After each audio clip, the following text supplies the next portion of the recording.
in the frozen wilderness of the Arctic, an entire village vanished without a trace. No bodies, no footprints, no sign of where they went. The huts stood untouched, meals left half-eaten, sled dogs frozen in place as if time itself had stopped. Then came the eerie blue lights in the sky, silent, watching. Those who searched for answers found only more questions, and a chilling realization: whatever took them might still be out there. What really happened to the missing villagers? And could it happen again?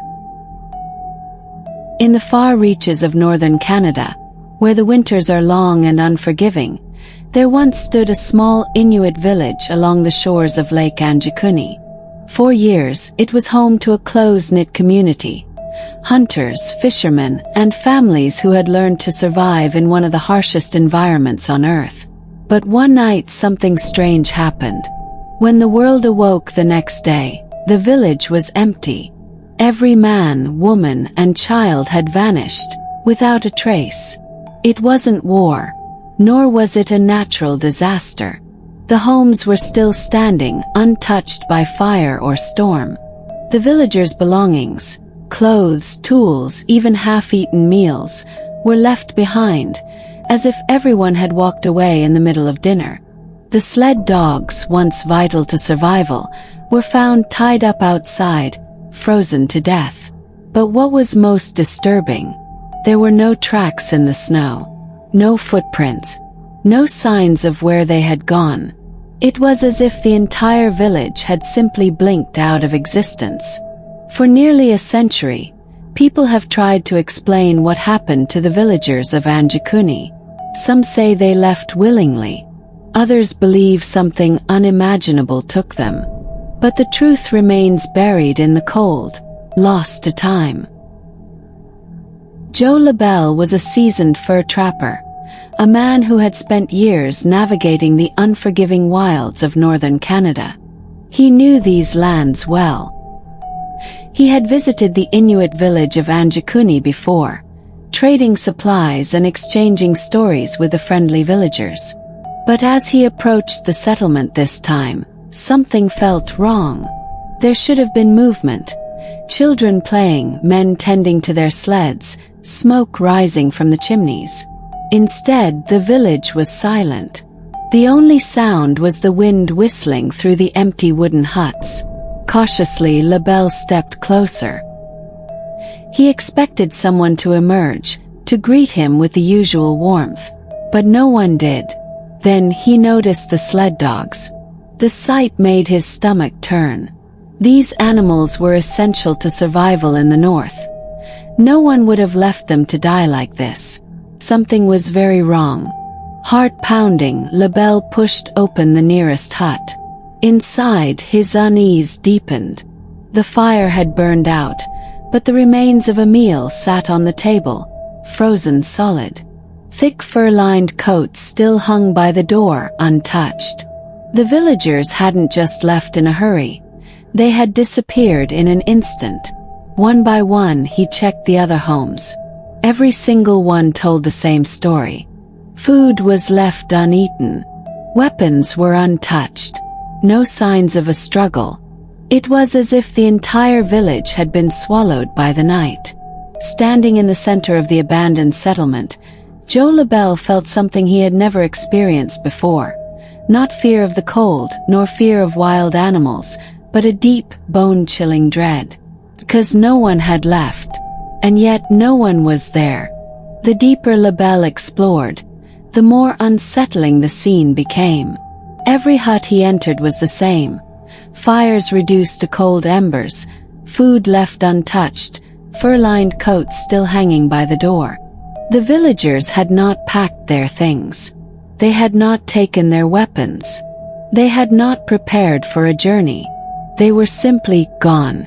Then, he noticed something even more disturbing. LaBelle knew that if the villagers had left voluntarily, they would have taken their boats. Traveling across the frozen tundra on foot was nearly impossible. But here, their means of escape sat untouched, as if they had never even considered using it. Something had taken them by surprise. The dogs were still there, but they were long dead, frozen solid where they stood. Their ropes had not been cut or broken. No one had tried to free them. It was as if their owners had expected to return. Only they never did.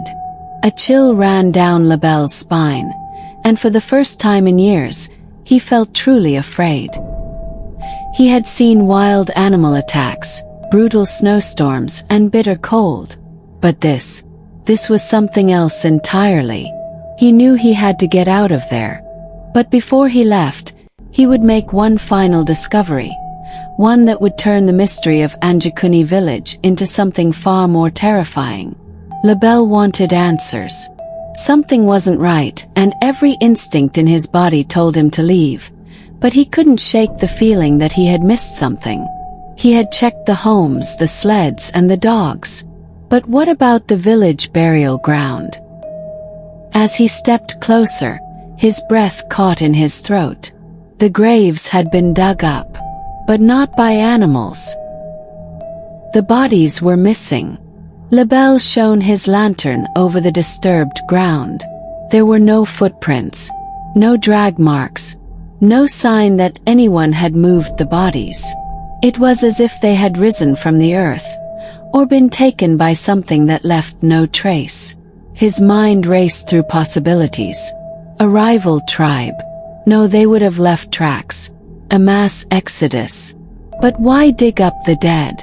That was enough. He had seen all he needed to see. Something had happened here, something no man could explain. And whatever it was, he didn't want to be around to find out. Joe Labelle wasted no time. After fleeing the village, he traveled miles through the freezing wilderness to the nearest telegraph station. His report sent a wave of urgency through the authorities, and soon a team of Mounties was dispatched to investigate. But when they arrived, what they found only deepened the mystery. The huts remained untouched, the belongings still in place, the food frozen solid on the tables. The sled dogs, still tied to their posts, were just as Labelle had described. But the officers confirmed something else, something even more bizarre. The graves at the burial site were indeed open, and the bodies were gone. Yet, just like Labelle had claimed, there were no footprints, no drag marks, no signs that anyone had been there at all. Then, a hunter from a nearby settlement came forward with an even stranger detail. He claimed that on the night the village disappeared, he had seen something unusual. A strange blue light hovering in the sky above Anjikuni, pulsing like a distant fire before vanishing into the darkness. The officers considered every possible explanation: an attack, a sudden migration, a disaster. But none made sense. There were no signs of struggle, no bodies, no tracks. It was as if the people of Anjikuni had simply ceased to exist. Despite their efforts, the case was quietly closed. There was no evidence to follow, no leads to pursue. Just a village frozen in time, its people lost to history. The mystery of Anjikuni spread far beyond the frozen wilderness. News of the vanished villagers baffled both locals and authorities, sparking countless theories, each more unsettling than the last.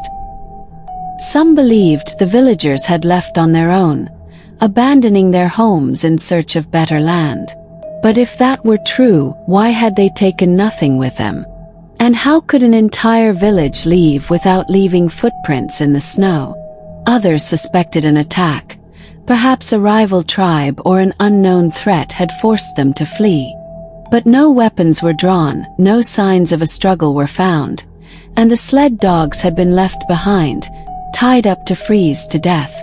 If they had been escaping an enemy, why wouldn't they take their only means of transportation? Then there were the stranger theories, the ones whispered around campfires and in hushed voices. Some spoke of spirits, ancient forces of the land that had taken the villagers for reasons unknown.